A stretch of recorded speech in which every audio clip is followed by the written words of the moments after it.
Hey hello friends, welcome back to my channel. তো অনেক দিন পর একটা মিনি ব্লগ নিয়ে চলে এলাম তোমাদের কাছে।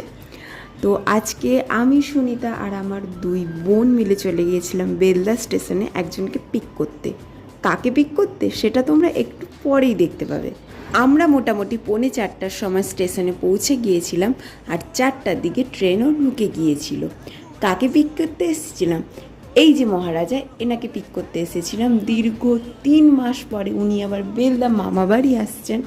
উনি এখন 8 মাসের বেবি। এই ছোট্ট পাপানের এখন ব্যাপারই আলাদা, কারণ ওনার 4 মিমি ওনাকে নিতে এসেছে। যাই হোক না কেন, বেলদায় কিন্তু প্রচণ্ড গরম, আর কলকাতার ওদিকেও প্রচণ্ড গরম এবং রোদ।